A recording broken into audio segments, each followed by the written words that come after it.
जय हिंद जवानों, कैसे हो आप सभी। और दोस्तों, आप सभी के लिए आज हम लेके आ चुके हैं एसएससी जीडी का मॉडल पेपर। और जैसा कि आप सभी को पता है कि आज के मॉडल पेपर में जो क्वेश्चंस होने वाले हैं वो 100 क्वेश्चंस होने वाले हैं। वो आपके पार्ट नंबर 1 में सबसे पहले हम रीजनिंग करेंगे, उसके बाद हम जीके जीएस करने वाले हैं, उसके बाद मैथ और फिर हिंदी। तो आपको देखना है कि आप 100 क्वेश्चंस में से कितना स्कोर कर पाते हो। दोस्तों, ये पहला टेस्ट है, इसलिए हमने इसको इजी टू मॉडरेट रखा है। जैसे जैसे ये क्लास बढ़ती रहेगी, ये टेस्ट बढ़ते रहेंगे, इनका लेवल भी इंक्रीज होता रहेगा। तो मैं अपने चैंपियंस को एक टारगेट देता हूं, अगर आप उस टारगेट को अचीव कर पाते हो इसका मतलब आप बहुत अच्छा स्कोर कर रहे हो। तो टारगेट है 80 प्लस का, और देखते हैं हमारे कितने चैंपियंस ऐसे हैं जो इस टारगेट को पूरा कर पाते हैं। और मुझे आशा है कि सभी स्टूडेंट इस टेस्ट को अंत तक जरूर देखेंगे। और दोस्तों, आपने जितना प्यार और सपोर्ट दिया है इसको प्रमोशन के लिए, ठीक है, आपने इंस्टाग्राम, व्हाट्सएप हर जगह स्टोरीज लगाई है, उसके लिए तहे दिल से धन्यवाद। तो चलिए इसकी शुरुआत करते हैं। मोटिवेशन से ही इसकी शुरुआत हम करने वाले हैं कि सोचो अगर किस्मत पहले से लिखी जा चुकी है तो कोशिश करने से क्या फायदा। लेकिन यह भी तो हो सकता है कि कोशिश करने से ही मिलेगा। देखिए, कुछ लोग बोलते हैं ना कि मेरी किस्मत में होगा तो मुझे मिल जाएगा, लेकिन ऐसा हो सकता है ना, भगवान ने लिखा है कि आप कोशिश करोगे तभी आपको मिलेगा। तो कोशिश करना मत छोड़ो, और आज कोशिश करना 100 का 100 क्वेश्चन अटेम्प्ट करने की। कितने कर पाते हो वो कमेंट सेक्शन में आप जरूर बताना। तो चलिए शुरुआत करते हैं। रीजनिंग का पहला क्वेश्चन आपकी स्क्रीन पे है। सबसे पहले आपको बिल्कुल थोड़ा सा समय दिया जाएगा जिसमें आपको इसका आंसर निकालना है। क्वेश्चन आपकी स्क्रीन पे आपको दिखाई दे रहा है, इसका आंसर निकालने की आप ट्राई करो। क्या है कि 34-12 का संबंध 23 है, 28-76 का संबंध 52 है, और 97 और 39 का संबंध 68 है। तो 37 और 73 का क्या होगा ये हमें बताना है। तो आशा करता हूं सभी के कमेंट आने शुरू हो गए होंगे, हमारे चैंपियंस इतने होशियार बन चुके हैं। तो मैं आपको बता देता हूं क्या हुआ है कि 34 और 12 का संबंध करके बोला गया है कि क्या है कि 23 आ रहा है। तो इसका मतलब क्या हुआ है मैं आपको यहां पर सिंपली बता देता हूं कि अगर हम इन दोनों को जोड़ते हैं तो कितना आता है आपका 46 आता है, और उसको 2 से भाग करते हैं तब आपका 23 आ रहा है, और वो यहां पर लिखा गया है। सिंपल भाषा में बोला जाए कि दोनों को जोड़ के 2 से भाग कर दिया गया है, ठीक है, तब ये आपका आ रहा है। यहां पर जोड़ेंगे 28 और 76 को, 28 और 76 को अगर हम जोड़ते हैं तो ये 104 आ रहा है, और 104 को अगर 2 से भाग देते हैं तो कितना आएगा आपका, यहां पर 52 आ रहा है जो यहां पर लिखा गया है। सेम ऐसा ही यहां पर क्या गया, इन दोनों को जोड़ के 2 से भाग करने पर 68 आ रहा है। अब हमें संबंध बताना है किसका, 37 और 73 का। तो 37 और 73 को अगर हम जोड़ते हैं तो यहां पे 0 और यहां पे 110 आ गया। इसको 2 से भाग करेंगे तो यहां से आपका 55 आ गया। तो ऑप्शन नंबर डी जिस भी चैंपियन ने किया है उसका बिल्कुल सही है। देखिए, यहां पर मैं आपको समझाते हुए भी चलूंगा ताकि जिसको नहीं आता उसको समझ में आ जाए, क्योंकि पेपर में तो करना है, हो सकता है अभी ना आ रहा हो लेकिन पेपर में तो हमें सोल्व करना है। तो समझाते हुए भी चलूंगा ताकि आपको कोई भी दिक्कत ना हो, जिसको नहीं आता हो या जिसने लेट तैयारी शुरू की है। सारे टाइप के क्वेश्चंस आपके कवर होते रहेंगे। तो इसलिए ये टेस्ट है वो आपका अपना खुद का एनालिसिस भी हो जाएगा, और साथ में बहुत सारी नई चीजें भी आप सीख रहे होंगे। तो इसका आंसर क्या हो गया, 55, ऑप्शन नंबर डी। जिसने किया चेक करते जाना, ठीक है, कितने सही है, लास्ट में कमेंट भी तो करना है कि कितने स्कोर आप कर पाए। अगला क्वेश्चन देखिए क्या है। इस तरीके से लैंग्वेज लिखी हुई मिलेगी कि दिए गए विकल्पों में से संबंधित अक्षर, शब्द या संख्या को चुनिए। तो देखिए, प्रोत्साहन का संबंध विजय से है, तो हमें बताना है कि कुंठा का संबंध किससे होगा। तो सबसे पहले देखिए, प्रोत्साहन का संबंध विजय से है। प्रोत्साहन का मतलब होता है मोटिवेशन, जो मैं आपको हमेशा देता रहता हूं। तो प्रोत्साहन करने से या मोटिवेशन देने से विजय प्राप्त होती है, यानी कि जो उसका लक्ष्य होता है वो उसको मिल जाता है। इसीलिए तो मैं आपको मोटिवेशन देता रहता हूं हमेशा। तो यही है। इससे क्या हो जाएगा, इससे क्या हो जाएगा, इससे हो जाएगी आपकी विफलता, ठीक है। तो ऑप्शन नंबर सी जिसने किया है उसका बिल्कुल सही है कि प्रोत्साहन से विजय मिलती है यानी सफलता मिलती है। तो कुष्ठा से क्या मिल जाएगा, यहां से मिल जाएगा आपका विफलता। हो सकता है हिंदी में आपको गलत बोल रहा हूं लेकिन आप समझ गए होंगे। अगले वाला देखिए क्या है कि इसका संबंध ये है, तो इसका क्या होगा ये हमें बताना है। कि इसको अगर ये लिखा गया है तो इसको क्या लिखा जाएगा, ये आपको बताना है। सभी स्टूडेंट कमेंट जरूर करेंगे, मैं सभी के कमेंट्स देख रहा हूं बाद में, ठीक है। तो यहां पर देखना है, सबसे पहले देखिए यहां पर क्या लिखा गया है। यहां पर अगर हम देखें तो UND लिखा गया है और उसको क्या कर दिया गया, लास्ट में ले गए। UND स्टार्टिंग में था और ये लास्ट में लेके गए हैं। तो यहां पर स्टार्टिंग के 3 होंगे, COR जो लिखा हुआ है उसको लास्ट में लेके जाना है, COR। कौन से ऑप्शन में है, इसमें COR है, इसमें नहीं है, इसमें नहीं है, इसमें नहीं है, तो ऑप्शन नंबर डी आपका यहां पे करेक्ट आंसर हो गया। बाकी चीजें आपको चेक नहीं करनी पड़ी, इसलिए मैं आपको यहां पर वही टाइप बताने वाला हूं जिस तरीके से आपको वो अप्रोच बता रहा हूं, जिस तरीके से आपको पेपर में करना है। बात समझ में आ गई, बस ये निकल गए तो आपका आंसर निकल गया। बाकी सॉरी, बाकी आप इसको और अच्छे से भी चेक कर सकते हो। देखिए क्या था, लास्ट वाले को छोड़ के ATE को स्टार्टिंग में लिख दिया गया, लास्ट वाले T को छोड़ेंगे REC को स्टार्टिंग में लिखा गया, RE और C। तो यहां पर देखेंगे, देखिए REC है वो सबसे स्टार्टिंग में लिखा गया। उसके बाद क्या था, इस वाले में क्या किया गया था, जो लास्ट वाला है उसको यहां पर लिखा गया। तो इसमें लास्ट वाला कौन सा है, T, उसको यहां पर लिख दिया गया। ठीक है, ये भी कंफर्म हो गया, समझ में आ गया। बस क्योंकि हो सकता है कि ऑप्शन 2 में दिया गया हो। ठीक है, इस वाले में देखिए अगला क्वेश्चन से आपका कि 248 को 3 लिखा गया है तो 328 को क्या लिखा जाएगा। अगर नहीं दिखाई दे रहा क्वेश्चन अच्छे से तो मैं लिख देता हूं कि 248 का संबंध 3 से है, तो हमें समानुपात बताना है किसका, 328 का संबंध किससे होगा। यह बहुत इंपॉर्टेंट क्वेश्चन है, लेकिन है इजी, इसकी टाइप मैंने करवाई हुई है। ऐसा कोई भी क्वेश्चन नहीं है जो मैंने नहीं करवाया है। तो इसमें मैंने आपको बताया था कि बहुत बड़े से छोटा हो रहा है, तो इसका मतलब क्या होगा, स्टार्टिंग वाले 2 पे इसका भाग जा रहा होगा।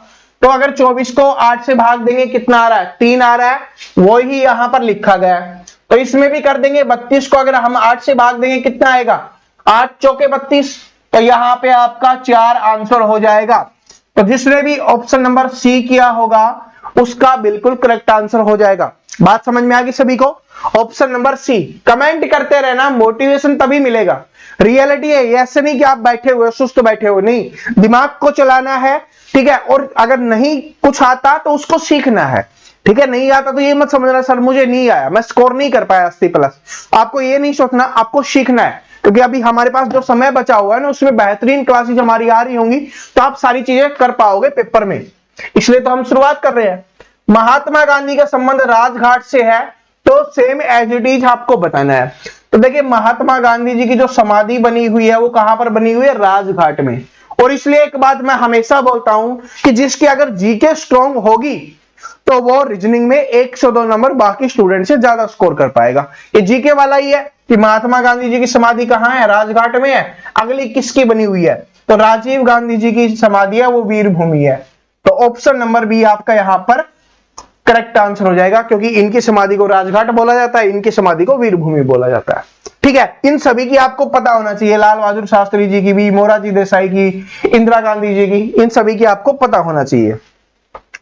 आगे चलते हैं, अगला क्वेश्चन से आपका कि दिए गए विकल्पों में से विषम शब्द या संख्या को चुनिए। विषम का मतलब है आपको अलग चुनना है, या आप बोल सकते हो जिसको इंग्लिश में भी समझते हो, ओड बताना है आपको, ओड बताना है कि सबसे अलग कौन सा हो जाएगा, ये आपको बताना है। तो देखिए यहां पर क्या लिखा हुआ है, तांबा, सोना, कांसा और चांदी। तो इसमें बताइए क्या है। तो दोस्तों आप सभी को पता है कि तांबा हो गया, सोना हो गया और चांदी हो गई, ये सारी की सारी क्या है, धातुएं हैं। ठीक है, सारी की सारी क्या है, धातुएं हैं। धातु वाला चैप्टर साइंस वाले सर ने आपको करवा दिया है, तो जिसने नहीं देखा वो भी देख लेना। और यहाँ पे कांसा क्या हो जाएगा, ये होती है आपकी मिश्र धातु। क्या होती है, ये मिश्र धातु होती है, इसलिए ये सबसे अलग है। तो जिसने ऑप्शन नंबर बी किया है उसका बिल्कुल करेक्ट आंसर हो जाएगा। अगला क्वेश्चन देखिए क्या है कि MlNO, तो यहां पे क्या है कि पहले -1 और फिर +1। ठीक है, यहां पर देखेंगे JK यानी -1 और फिर क्या है PQ +1, ये हो रहा है। यहां पर भी देखेंगे तो क्या है HI -1 RS +1। यहां पर देखेंगे FG -1 और T के बाद क्या आता है T के बाद आता है U और उसके बाद आती है V, तो यहां पर हो रहा है +2। बाकी में -1 + 1 -1 + 1 -1 + 1 हो रहा था, इसमें -1 + 2 हो रहा है, तो इसलिए ये क्या हो जाएगा आपका अलग हो जाएगा। ऑप्शन नंबर डी जिसने किया होगा उसका बिल्कुल करेक्ट है। ठीक है, काउंट करते जाना, छोड़ना नहीं है, अभी तो शुरुआत है यार, अभी कहां जा सकते हो। ठीक है, अभी तो जोश होना चाहिए, अभी तो जुनून होना चाहिए, और अब इतना समय बचा हुआ है कि जिसको फौजी बनना है ना वो तो वेस्ट कुछ कर ही नहीं सकता, कोई भी क्लास मिस नहीं कर सकता, कोई भी छोटी से छोटी चीज मिस नहीं कर सकता, आप उनमें से हो, मुझे पता है। अगला वाला क्वेश्चन देखिए क्या है कि 13 का 40, 14 का 42, 15 का 46 और 16 का 49, इनका संबंध क्या है। तो सबसे पहले देखेंगे कि 13 40 कब आ सकता है, जब इसको गुणा 3 करें और +1 करें तब ये तो आ सकता है, क्योंकि 13 3 क्या होता है 39 होता है, और एक जोड़ेंगे तो 40 बन गया। सेम एज इट इज 15 को 3 से गुना करेंगे 45 + 1 जोड़ेंगे 46 आ गया। यहां पर करेंगे 16 को 3 से गुना करेंगे 48 + 1 करेंगे 49 आ गया। इसमें देखेंगे 14 को अगर 3 से गुना करते हैं तभी 42 आ जाता है, लेकिन बाकी में क्या था कि 3 से तो गुना कर ही रहे थे लेकिन प्लस में 1 कर रहे थे, और इसमें हमें बताना क्या था, देखिए क्या बताना है इसमें, ओड बताना है कि विषम कौन सा है। तो ये वाला विषम हो जाएगा 14 42, क्योंकि ये सिर्फ 3 से गुना किया गया, इसमें जोड़ने की आवश्यकता नहीं पड़ी, तो इसलिए अलग हो गया, क्योंकि बाकी सभी में एक एक जोड़ना था, इसमें नहीं जुड़ा, तो जिसमें नहीं जुड़ा वो आपका क्या हो गया, अलग हो गया, डिफरेंट हो गया, भिन्न हो गया, ओड हो गया। अगला क्वेश्चन देखिए क्या है कि अभी एक पिता की आयु उसकी पुत्र की वर्तमान आयु से दोगुनी है, 5 वर्ष बाद उसकी आयु का योग 85 वर्ष होगा, अभी उनकी आयु क्या है। ये क्वेश्चंस मैं आपको नहीं करवाने वाला, आप सभी कमेंट करके बताओगे, क्योंकि 2 दिन पहले ही ये चैप्टर मैंने आपको फिर से रिपीट करवाया है, एक तो पहले करवा चुका था लेकिन 2 दिन पहले करवाया। क्यों करवाया इसका रीजन मैं आपको बता देता हूं, क्योंकि ये चैप्टर ऐसा है जो रीजनिंग में भी पूछा जाता है और मैथ में भी पूछा जाता है। यहां पर आप देख रहे होगे रीजनिंग में आया है लेकिन ये मैथ में भी आता है, तो दोनों जगह स्ट्राइक करता है। तो जिसने कल वाली क्लास नहीं देखी, इससे पहले वाली क्लास नहीं देखी थी, देख लेना, और जिसको पता है कमेंट में बता देना।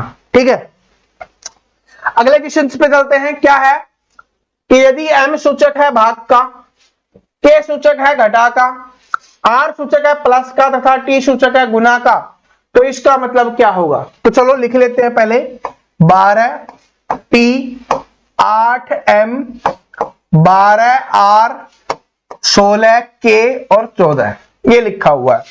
अब हम इसके स्थान पे उसको लिख देते हैं जो जो हमें बोला गया है। m के स्थान पर भाग लिखना है, तो हमारा m यहां पर है, इसके स्थान पर हम भाग लिख देंगे। इसके बाद क्या है आपका k के स्थान पर घटा, ये आपका k है, इसके स्थान पर हम घटा लिख देंगे।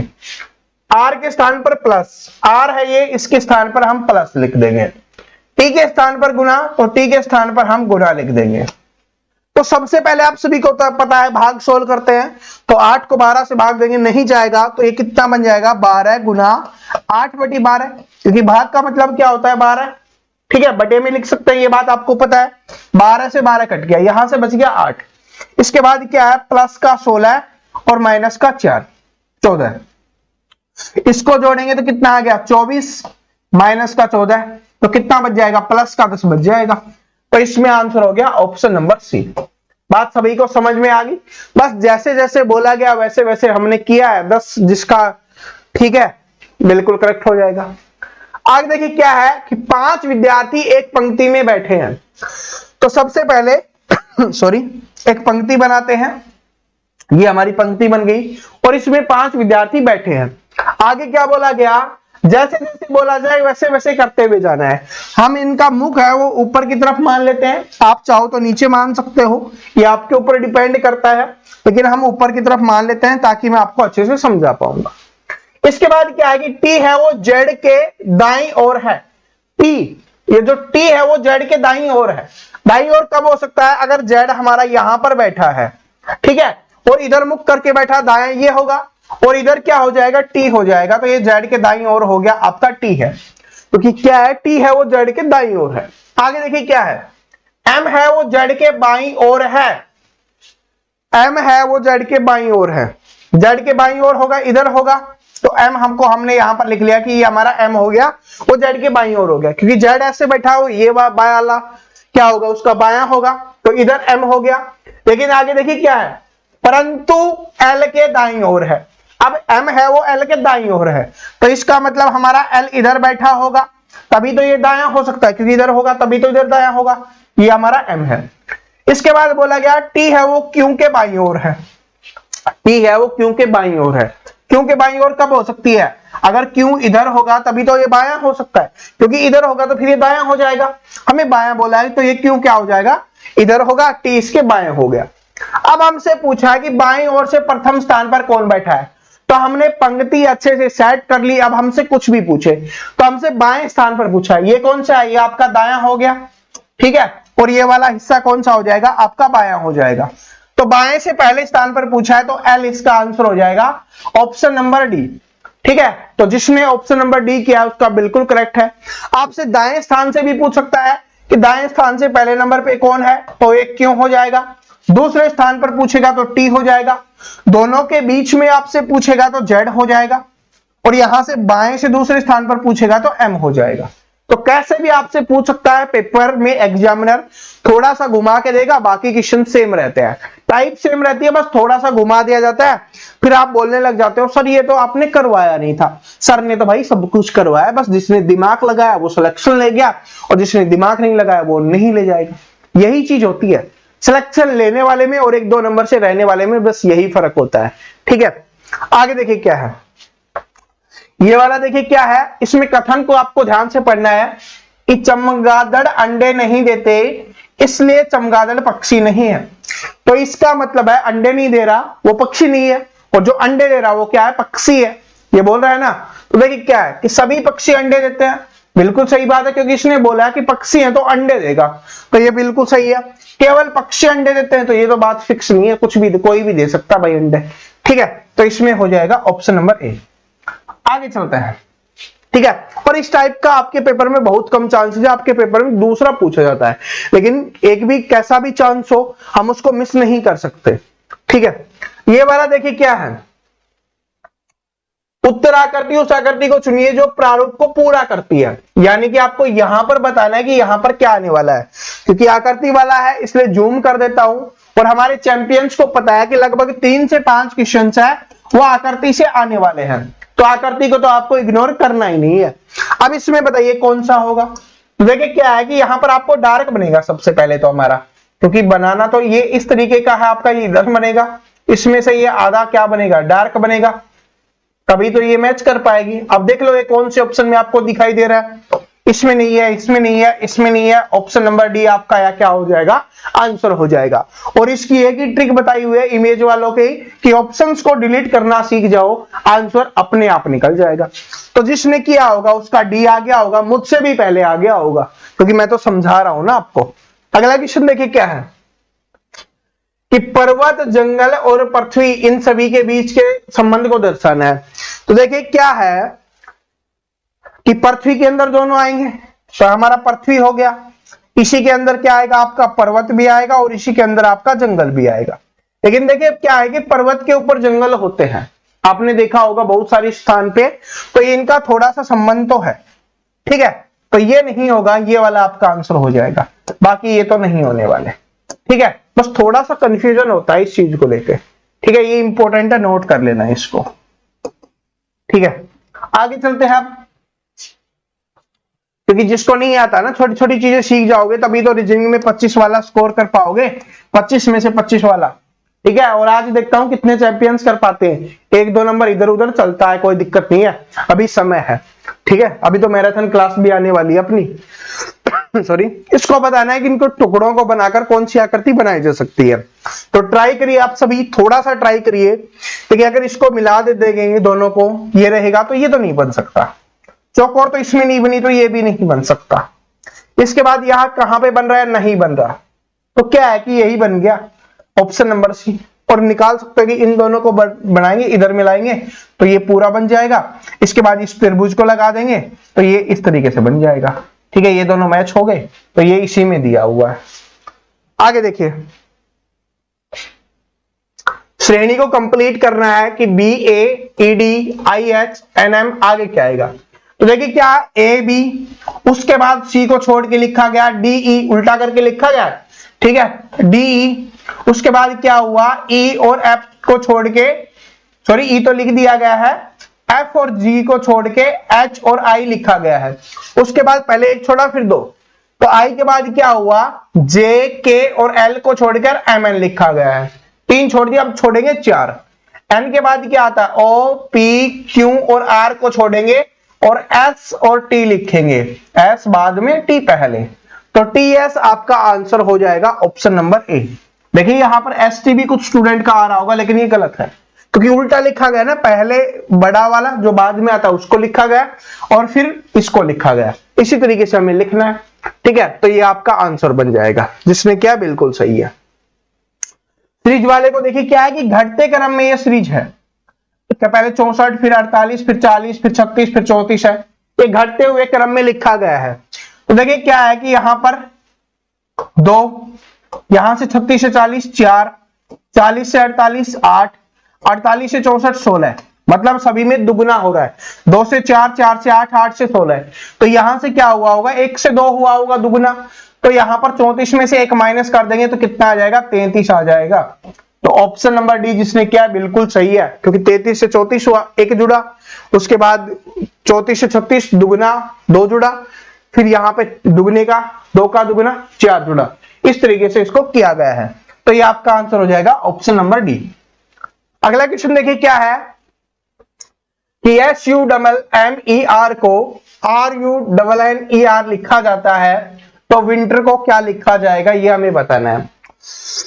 तो देखिए क्या है, एस के स्थान पर आर लिखा गया है, तो क्या आता है, इससे माइनस करके 1 लिखा गया है, तो अगर हम डब्ल्यू में से 1 माइनस करें तो क्या आता है, ठीक है, वी आएगा, स्टार्टिंग में वी आना चाहिए, किस ऑप्शन में है, ना इस ऑप्शन में है, ना इस ऑप्शन में है, ना इस ऑप्शन में है, तो ऑप्शन नंबर सी आपका यहां पर सही आंसर हो जाएगा, VIOUER, और बाकी आगे भी चेक कर सकते हो अगर आप करना चाहते हो तो। बात समझ में आ गई सभी स्टूडेंट को किस तरीके से हमने किया है, ये ट्रिक होती है जिससे आप स्पीड से और जल्दी कर पाते हो, ठीक है। और आशा करता हूं आप सभी भी इतना जल्दी कर पा रहे होगे, क्योंकि मैं तो आपको समझा रहा हूं ना, तो आप तो और भी जल्दी कर पा रहे होगे, ठीक है। आप यही सोच रहे होगे सर दूसरा क्वेश्चन लगाइए ताकि हम आंसर कर दें, भाई बातें सीखो, ठीक है, मोटिवेशन लो, बातें सीखो, समझो किस तरीके से होता है, क्योंकि स्पीड होनी चाहिए लेकिन जल्दबाजी नहीं। वो बोला है कि जल्दी करेंगे लेकिन जल्दबाजी नहीं, एक ऐड भी देखा होगा आपने गूगल पे का, वही बात है। ये वाला देखिए, इसमें आपको बताना है, सार्थक क्रम में लगाना है, ट्राई करें सभी स्टूडेंट। तो सबसे पहले देखिए क्या होगा, लिफाफा लेके आएंगे हम, फिर लिफाफे में पत्थर लिख के डाल देंगे, और फिर पत्थर को ले जाके क्या करेंगे, डाक पेटी में डालेंगे। डाक पेटी में डालने के बाद उसको निकाला जाएगा, और निकालने के बाद वितरण किया जाएगा, यानी बांटा जाएगा। तो सबसे पहले हम लिफाफा लेके आए यानी 3, उसके बाद पत्थर डाला 2, फिर उसके बाद डाक पेटी में डाला 1, फिर उसके बाद निकासी की गई, और फिर उसके बाद वितरण किया गया। 3 2 1 5 4, 3 2 1 5 4, ऑप्शन नंबर बी यहाँ पे करेक्ट आंसर हो जाएगा। जिसने भी किया है उसका बिल्कुल सही है। हो सकता है कुछ स्टूडेंट सोच रहे हो सर पहले पत्थर और फिर लिफाफा, चलो करो, पहले 2 किस्में है, ये वाला है पत्थर, उसके बाद लिफाफा, फिर आपकी डाक पेटी। क्या वितरण पहले होगा, पहले निकालेंगे ना डाक पेटी से, ठीक है, तो ये वैसे भी गलत हो गया, ठीक है, ये बता रहा हूं। वैसे अपना लिफाफा ही आएगा सबसे पहले, क्योंकि वही तो मार्केट से लेके आते हैं हम। आगे देखिए क्या है, इमेज वाला आ गया, 2 इमेज एक साथ आ गई है। तो पहला देखिए दर्पण प्रतिबिंब बताना है आपको, मिरर इमेज बतानी है। तो इसकी क्या ट्रिक बताई थी कि दाएं से बाएं हो जाता है, सिर्फ दायां भाग बायां, बायां भाग दाएं, ये है, इसको ऐसे करना है। चलो करते हैं, इसको ऐसे करेंगे तो ये 2 हैं वो इधर वाली में हो जाएंगी, इसमें है, इसमें है, बाकी इनमें नहीं है, तो ये गलत हो गया, ठीक है। उसके बाद क्या है कि ये बीच वाली जो टिपकी है वो तो बिल्कुल सही रहेगी, ये जो बनी हुई है ना ये गोला, ये ऐसे ही रहेगा, इसमें ये आ गया, यही आपका सही है, क्योंकि इसमें बदल दिया गया ना, बदलेगा नहीं, सिर्फ दाएं से बाएं होगा, तो ऑप्शन नंबर बी, क्योंकि बाकी तो आपके कट चुके हैं। तो यही इसलिए बोलता हूं कि इमेज में आप क्या करो, आकृति वाले क्वेश्चंस में बाकी क्वेश्चंस को डिलीट कर दो, ऑप्शंस को डिलीट कर दो, आपका आंसर अपने आप निकल के आपके सामने आ जाएगा। इस वाले में देखिए क्या है, कि दी गई प्रश्न आकृति में कौन सी विकल्प आकृति में निहित है। ये आपको बताना है कि जो ये वाली आकृति इन चारों में से कौन से में है। तो ट्राई करिए सभी स्टूडेंट, क्या इसमें है? देखिए स्टार्टिंग में आपके दिमाग में ये आ रहा होगा, लेकिन ये वाली लाइन नहीं है, इसमें नहीं होगा। ठीक है, क्या इसमें आपको दिखाई दे रहा है? यहां पे आपको थोड़ा सा हिंट मिला होगा कि ये है, लेकिन क्या इधर वाला बना हुआ है? इसमें नहीं है, इसमें तो हो ही नहीं सकता। तो आपका आंसर हो जाएगा क्या? ऑप्शन नंबर 1 आपका आंसर हो जाएगा, यानी ऑप्शन नंबर ए। तो जिसने भी ऑप्शन नंबर ए किया है उसका बिल्कुल करेक्ट है। आगे चलते हैं चैंपियंस। अगला क्वेश्चन से आपका कि कागज को मोड़कर काटने पर क्या बनेगा। ठीक है, आकृति वाली यार मैंने इतनी क्लास आपको करवाई है, इतनी क्लास करवाई है और इतने जबरदस्त तरीके से छोटी छोटी चीजें आपको समझाई है, और फिर भी अगर आप स्कोर नहीं कर पाते, आप कुछ भी प्रॉब्लम आती है, तो इसका मतलब आपने बिल्कुल भी मेहनत नहीं की है। तो जो मैंने प्लेलिस्ट बनाई हुई है जिसका लिंक मैं डिस्क्रिप्शन में दे दूंगा, इस टेस्ट के बाद उसको जरूर देख लेना। ठीक है, टेस्ट के बाद जरूर देख लेना। चलो इसको कमेंट करके बताओ, सभी स्टूडेंट कमेंट करेंगे और जिसका सही है उसको मैं पिन कर रहा हूं। ठीक है, लाइव टेस्ट चल रहा है, अभी मैं पिन कर रहा हूं और कमेंट बॉक्स में भी बाद में पिन जरूर कर दूंगा। तो देखिए जिसका सही है कमेंट सेक्शन भर जाना चाहिए, क्योंकि इतना इजी आपको पता है कि इसको इधर मोड़ा गया, फिर ऊपर मोड़ा गया और यहां से काटा गया, यहां से काटा गया, पहले नीचे खोलेंगे तो ये इधर भी बन जाएगा, इधर भी बनेगा। ठीक है, उसके बाद क्या है, नीचे खोला गया, फिर इधर आपको करना है, क्योंकि अभी तो देखिए नीचे खुला है तो ये इधर नहीं आएगा, ये इधर बनेगा पहले तो। ठीक है, बात समझो, इधर से इधर बनेगा, यानी कि 4 बनने वाले हैं, इनमें से कौन सा 4 होगा वो आपको बताना है। ठीक है, आगे देखिए क्या है कि केवल एक शब्द को नहीं बना सकते, तो जिसको नहीं बना सकते वो आपको बताना है। तो चलो बताते हैं। DETERMINE, तो क्या है कि DETERMINE ये तो बना सकते हैं। RETINUE, तो यहां पर हम देखेंगे कहीं पे हमें यू नहीं दिखाई देगा, इस वाले में कहीं पे भी आपको यू दिखाई दे रहा है? नहीं दिखाई दे रहा, तो ये नहीं बनाया जा सकता। तो ऑप्शन नंबर बी यहां पे करेक्ट आंसर हो जाएगा कि इसको नहीं बना सकते। वही हमें बताना था कि कौन सा नहीं बना जा सकते। तो ऑप्शन नंबर बी जिसने किया उसका बिल्कुल करेक्ट है। बाकी आप देखिए क्या है कि RETINA, तो RE है इसमें, ठीक है, RE है, T भी है, I भी है, N भी है और A भी है, तो ये तो बन गया। इधर देख लो REMINDER, तो REMINDER,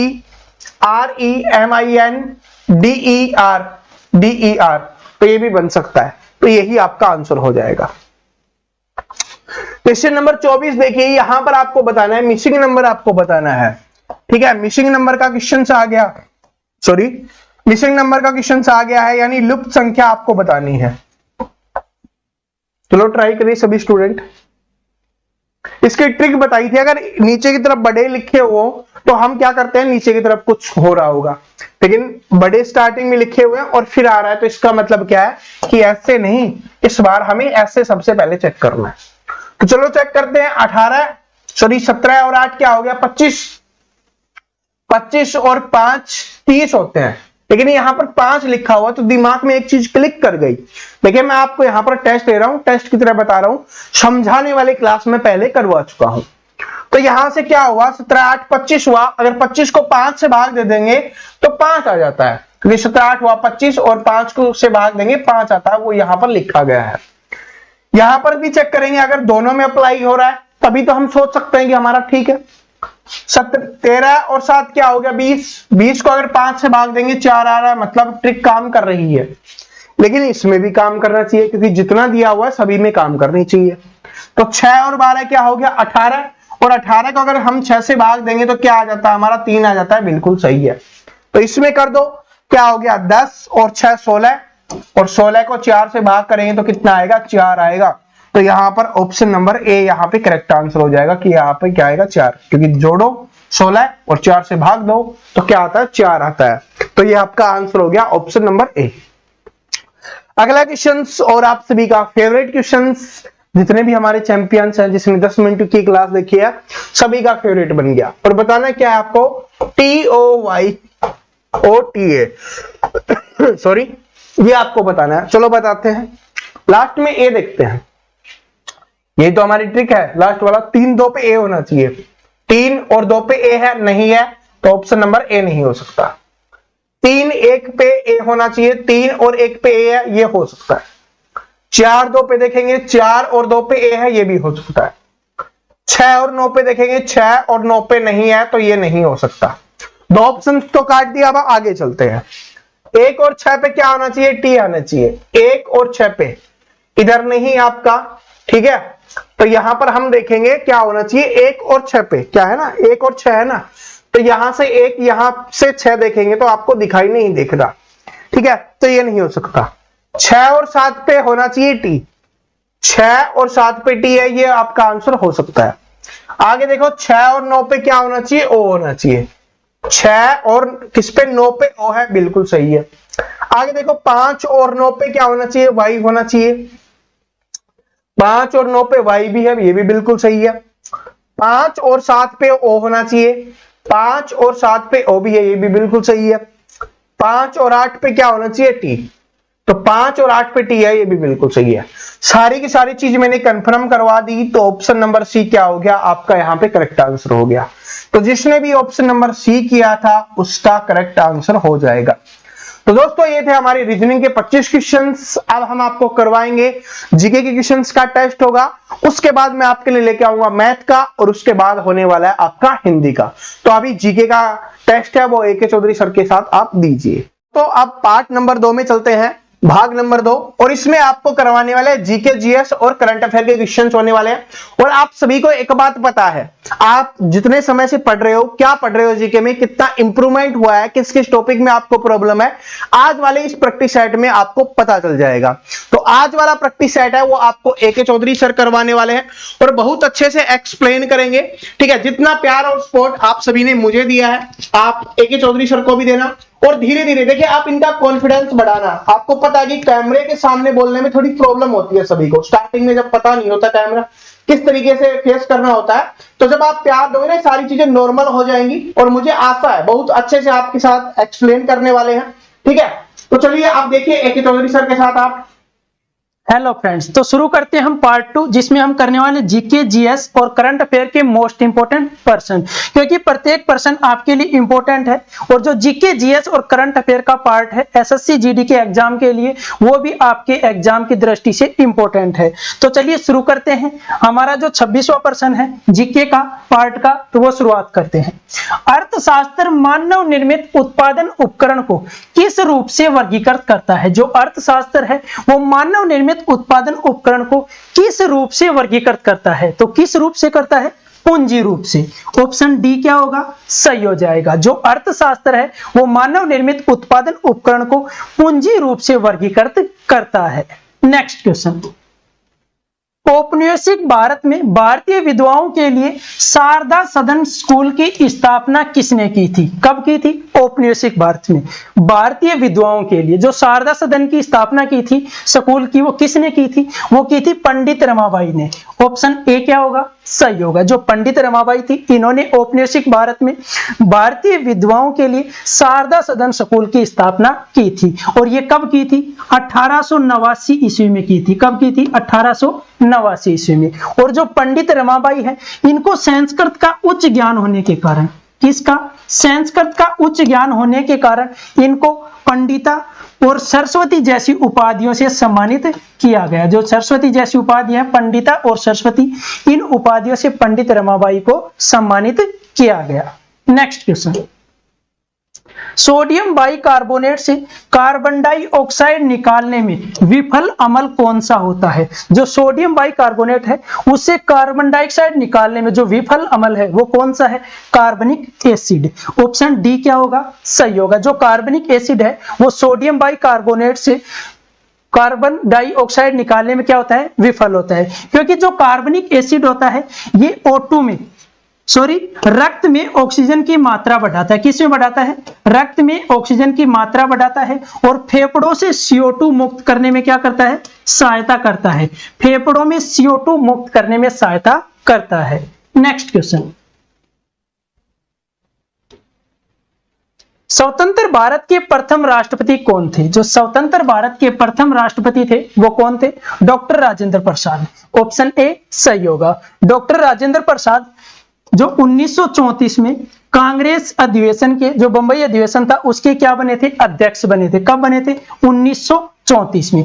और ये 1946 में खाद्य एवं कृषि मंत्री बने तथा संविधान सभा के अध्यक्ष बने थे। किसके अध्यक्ष बने थे, संविधान सभा के अध्यक्ष बने थे। कब बने थे, 1946 में। और ये 1950 में क्या बने थे, भारत के प्रथम राष्ट्रपति बने थे। और इनके द्वारा लिखित एक पुस्तक थी, कौन सी थी, इंडिया डिवाइडेड। कौन सी थी, इंडिया डिवाइडेड, इनके द्वारा एक लिखित पुस्तक थी। और ये कब बने थे, 1950 में भारत के प्रथम राष्ट्रपति बने थे। नेक्स्ट क्वेश्चन, संयुक्त राष्ट्र संघ का मुख्यालय कहां है, जो यूएन है संयुक्त राष्ट्र संघ, उसका मुख्यालय, तो उसका मुख्यालय कहां पर है, न्यूयॉर्क में। ऑप्शन डी क्या हो गया, सही होगा। न्यूयॉर्क कहां पर है, अमेरिका में। तो जो संयुक्त राष्ट्र संघ है इसका मुख्यालय है न्यूयॉर्क में। इसका जो हेडक्वार्टर बता दिया आपको न्यूयॉर्क में है। और इसके जो हेड हैं वो कौन है, एंटोनियो गुटेरस है। कौन है, एंटोनियो गुटेरस है। इसके जो हेड हैं वो है एंटोनियो गुटेरस। संयुक्त राष्ट्र संघ का जो मुख्यालय है वो न्यूयॉर्क में है। इसके जो हेड है वो एंटोनियो गुटेरस है। और इसकी स्थापना कब हुई थी, 24 अक्टूबर 1945 को। कब हुई थी, 24 अक्टूबर 1945 को। नेक्स्ट क्वेश्चन, उस प्रथम भारतीय का नाम बताइए जिसे ओलंपिक खेलों में एनाबॉलिक स्टेरॉइड का प्रयोग करने के कारण प्रतिबंधित किया गया था। ऐसा कौन सा प्रथम भारतीय था जिसको ओलंपिक खेलों में, जो स्टेरॉइड होता है, जो कि ओलंपिक खेलों में या कुछ जो प्रतिस्पर्धाएं होती है विश्व स्तर पर, उनमें ये प्रतिबंध होता है। तो ये जो स्टेरॉइड है ये लेने के लिए उसको क्या कर दिया था, प्रतिबंध कर दिया था। तो उसका क्या नाम था, टी समांचा चानू। ऑप्शन सी क्या हो गया, सही होगा। जो टी समांचा चानू थे ये पहले ओलंपिक भारतीय थे जिनको ओलंपिक खेलों में एनाबॉलिक स्टेरॉइड का प्रयोग करने के कारण इनको क्या कर दिया था, बैन कर दिया था या प्रतिबंधित कर दिया था। नेक्स्ट क्वेश्चन, पर्यावरण में प्रदूषकों की उपस्थिति को सामान्यतः पीपीएम में व्यक्त किया जाता है। किस में किया जाता है, पीपीएम में व्यक्त किया जाता है। यहाँ पीपीएम का पूर्ण रूप क्या है, जो पर्यावरण में प्रदूषक होते हैं उनकी उपस्थिति को दर्शाने के लिए किसका उपयोग किया जाता है, पीपीएम का उपयोग किया जाता है। क्वेश्चन यहाँ पर यह बन रहा है कि पीपीएम की फुल फॉर्म क्या होती है, तो क्या होती है, पार्ट्स पर मिलियन। ऑप्शन डी क्या हो गया, सही होगा। जो पीपीएम है उसका उपयोग किस लिए किया जाता है, पर्यावरण में प्रदूषकों की उपस्थिति को पीपीएम में दर्शाया जाता है।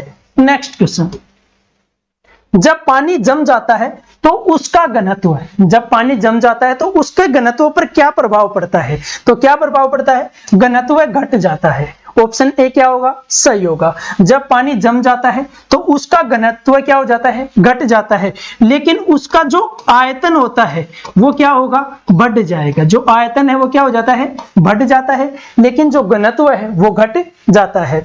और जल का जो घनत्व है वो 4 डिग्री सेल्सियस पर अधिकतम होता है। कहां पर होता है, जो 4 डिग्री सेल्सियस पर जल का घनत्व अधिकतम होता है। नेक्स्ट क्वेश्चन, लोकतंत्र एक ऐसी सरकार है जिसमें प्रत्येक की हिस्सेदारी होती है, ये किसका मत है, ये जो कथन है लोकतंत्र एक ऐसी सरकार है जिसमें प्रत्येक की हिस्सेदारी होती है, ये किसका मत है, तो किसका है, अब्राहम लिंकन का। ऑप्शन बी क्या होगा, सही होगा। जो अब्राहम लिंकन है ये अमेरिका के पूर्व राष्ट्रपति थे। किसके, अमेरिका के पूर्व राष्ट्रपति है अब्राहम लिंकन। और इनका कथन है कि लोकतंत्र ऐसी सरकार है जिसमें प्रत्येक की हिस्सेदारी होती है। नेक्स्ट क्वेश्चन, दादा भाई नौरोजी ने अपने धन का पलायन सिद्धांत का किस पुस्तक में वर्णन किया है। जो दादा भाई नौरोजी थे उन्होंने धन का जो पलायन सिद्धांत दिया था, ये क्वेश्चन में पूछा गया कि उस सिद्धांत का वर्णन उनकी कौन सी पुस्तक में था, तो कौन सी पुस्तक में था, British poverty and unBritish rule in India. Option B क्या हो गया, सही होगा। ये दादा भाई नौरोजी की बुक है poverty and unBritish rule in India. और इसमें क्या दिया गया था, धन के पलायन के सिद्धांत के बारे में बताया गया था। और दादा भाई नौरोजी की बात करें तो ये प्रथम भारतीय थे या प्रथम एशियाई भी कह सकते हैं जो ब्रिटिश संसद में पहुंचे थे।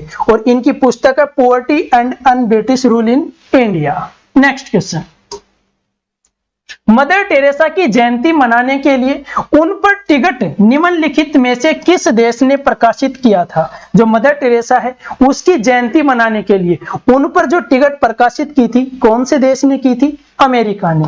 ऑप्शन बी क्या होगा यहाँ? सही होगा। अमेरिका ने मदर टेरेसा की जयंती मनाने के लिए उन पर टिकट का प्रकाशन किया था। बात कर रहे थे अमेरिका की, तो अमेरिका की जो कैपिटल है वो क्या है? Washington DC. क्या है? वाशिंगटन डीसी अमेरिका की कैपिटल है। अमेरिका के जो राष्ट्रपति है या प्रेसिडेंट है वो कौन है? जो बाइडेन है। कौन है? Joe Biden. कौन से नंबर के हैं? 46वें नंबर के हैं। कौन से नंबर के हैं? 46वें नंबर के राष्ट्रपति हैं जो बाइडेन अमेरिका के।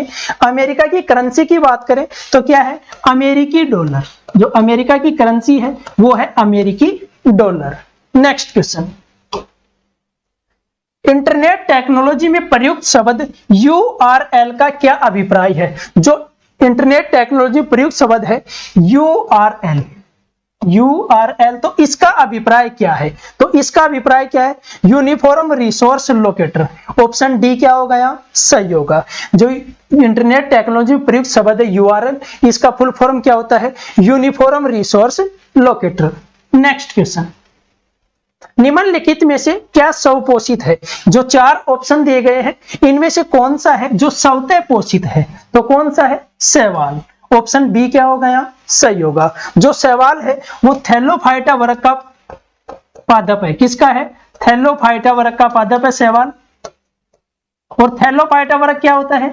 वो होता है जो कि शरीर के विभिन्न भागों में नहीं बांटा जा सके। तो ये शैवाल जो है वो स्वपोषित है। और जो शैवालों का अध्ययन है वो जीव विज्ञान की एक शाखा है।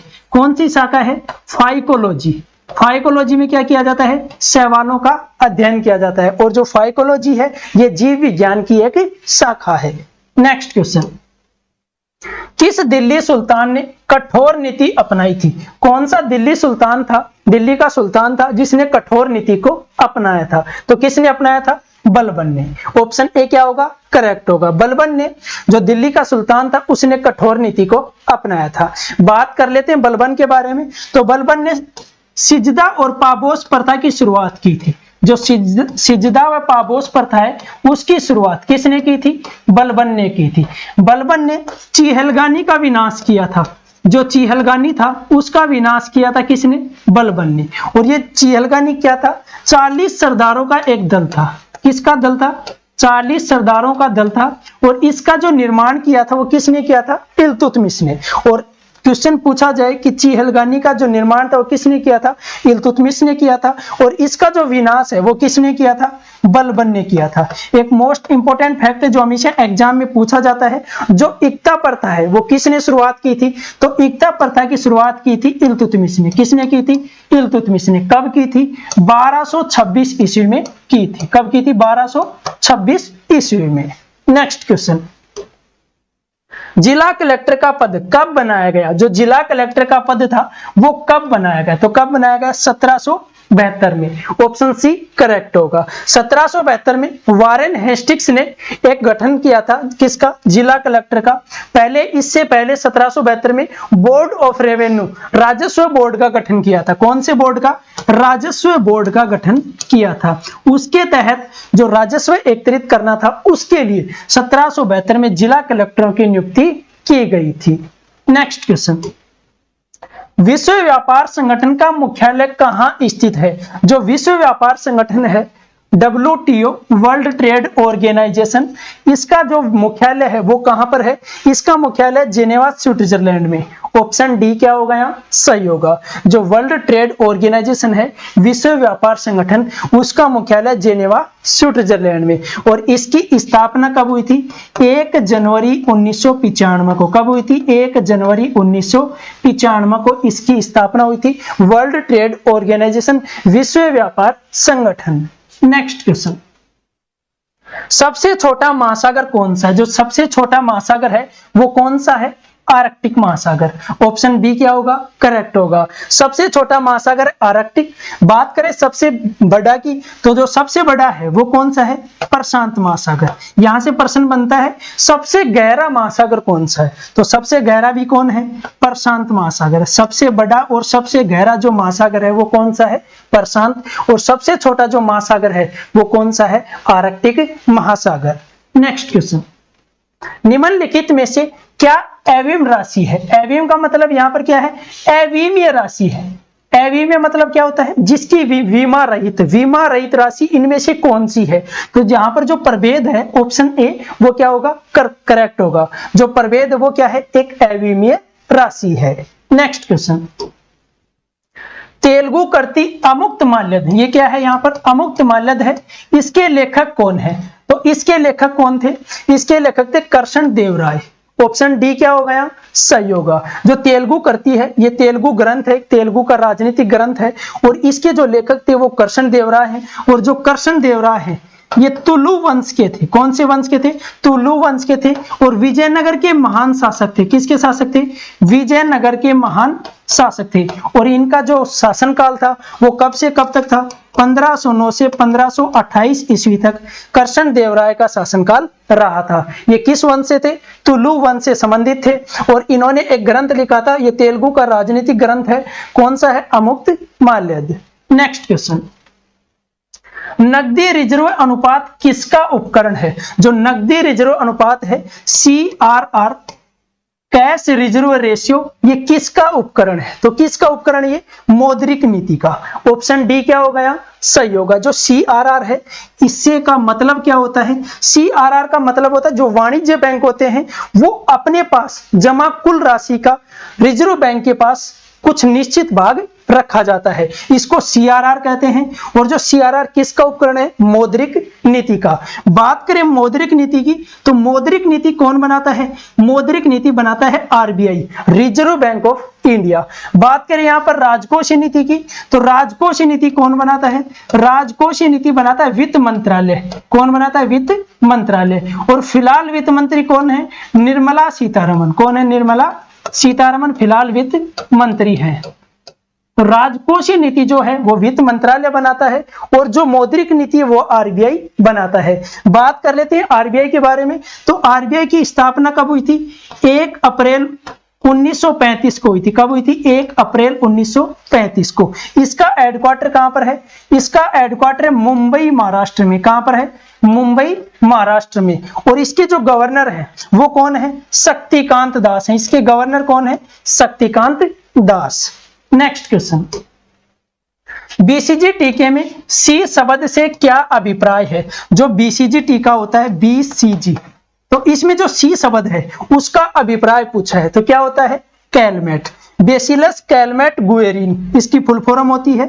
और जो BCG का टीका होता है वो टीबी की रोकथाम के लिए लगाया जाता है। किसकी रोकथाम के लिए, टीबी की रोकथाम के लिए लगाया जाता है। और जो BCG का टीका है इसका जो पहली बार चिकित्सकीय रूप में उपयोग किया गया था वो कब किया गया था, 1921 में पहली बार BCG के टीके का चिकित्सकीय रूप में उपयोग किया गया था। नेक्स्ट क्वेश्चन, शेरशाह की महानता किसमें निहित है। जो शेरशाह थे उनकी महानता किसमें निहित है, प्रशासनिक सुधार में। ऑप्शन डी क्या होगा, करेक्ट होगा। प्रशासनिक सुधार में उन्होंने सड़कों का निर्माण करवाया था, डाक व्यवस्थाओं का निर्माण करवाया था। सड़कों में बात करें तो उन्होंने ग्रांड ट्रंक रोड बनवाया था। कौन सा बनाया था, जो ग्रांड ट्रंक रोड था वो किसने बनवाया था, शेरशाह सूरी ने बनाया था। और जो शेरशाह था वो सूरी वंश का महानतम शासक था। और शेरशाह का जो मकबरा है वो कहां पर है, सासाराम में है। कहां पर है, सासाराम में। तो इनका जो शासनकाल था उसमें प्रशासनिक सुधार बहुत ज्यादा हुए थे, इसी कारण इनकी मान्यता किसमें थी, प्रशासनिक सुधारों में इन्होंने ज्यादा ध्यान दिया था, सड़कों का निर्माण, डाक व्यवस्थाओं का निर्माण किया था।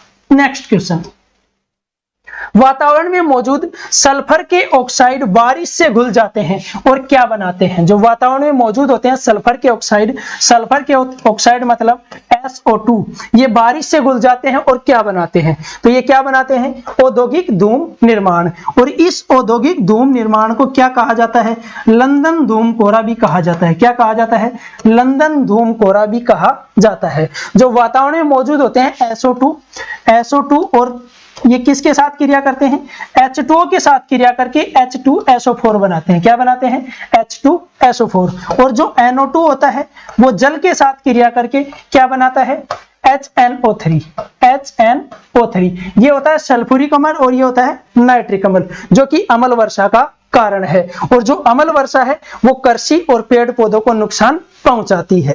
नेक्स्ट क्वेश्चन, गुरु जल का रासायनिक संगठन क्या होता है? जो गुरु जल है इसका रासायनिक संगठन, क्वेश्चन को घुमाकर पूछा गया है। गुरु जल यहां पर कह सकता था भारी जल, इसको क्या कहते हैं? भारी जल भी कहते हैं, लेकिन यहां पूछा गया गुरु जल, तो इसका क्या होगा? D2O। D2O जो होता है भारी जल को ही कहते हैं, इसको ही गुरु जल कहते हैं। और ये D2O इसका गुरु जल का रासायनिक संगठन होता है।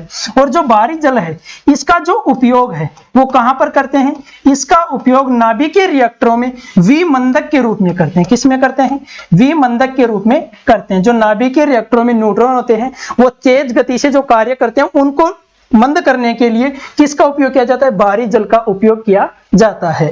नेक्स्ट क्वेश्चन, कृषि से भारतीय औद्योगिक विकास को बढ़ावा किस प्रकार मिलता है? जो कृषि है उससे भारतीय औद्योगिक विकास को जो बढ़ावा मिलता है वो किस प्रकार से मिलता है? कच्चे माल की आपूर्ति करके। ऑप्शन ए क्या होगा? करेक्ट होगा। जो कृषि से भारतीय औद्योगिक विकास को बढ़ावा मिलता है वो कच्चे माल की आपूर्ति करके। तो दोस्तों आपके जो जीके के क्वेश्चंस थे वो समाप्त हो गए हैं। आशा करता हूं आप सभी को बहुत अच्छे से समझ में आया होगा। और अब हमें रीजनिंग भी करेंगे, उसके बाद हम हिंदी भी करने वाले हैं। और क्या इंप्रूवमेंट हो सकता है, क्योंकि हमारा पहला प्रैक्टिस सेट है, ए के चौधरी सर पहली बार आपको करवा रहे हैं, तो क्या इंप्रूवमेंट हो सकता है ये आप सभी कमेंट करके जरूर बताना। तो चैंपियंस, आशा करता हूं आप सभी ने दोनों पोर्शन में बहुत अच्छा स्कोर किया होगा। और दोस्तों ये आज हमारा पहला टेस्ट था, इसलिए आज हम इसको 2 ही पोर्शन को हम यहाँ पर रख रहे हैं। और आज हमारे सभी स्टूडेंट को बता देना और सभी स्टूडेंट को पता चल जाएगा कि हमारा जो प्रैक्टिस सेट वाला है वो डेली 6 बजे शुरू हो चुका है। देखिए पहला टेस्ट है, इसमें आपको एक चीज बतानी है सबसे पहले कमेंट करके कि इसमें क्या इंप्रूवमेंट होना चाहिए, क्योंकि आपके लिए डेली है वो बेस्ट से बेस्ट चीजें आ रही होंगी। तो क्या इंप्रूवमेंट होना चाहिए ये आप सभी कमेंट करके जरूर बताएंगे, ताकि हम अगले टेस्ट में यानी कल वाले टेस्ट में उस चीज को इंप्रूव कर सके। और क्या क्या चीजें और इसमें हम ऐड कर सकते हैं, किस तरीके से क्या करवा सकते हैं, वो भी आप सभी कमेंट करके जरूर बताना। और कितना स्कोर हुआ है टेंशन मत लेना, सर आपने 2 ही करवाया, हम सारा का सारा करवाने वाले हैं, ठीक है। लेकिन आज हमारे सभी चैंपियंस तक बता देना कि हाँ टेस्ट शुरू हो गया है।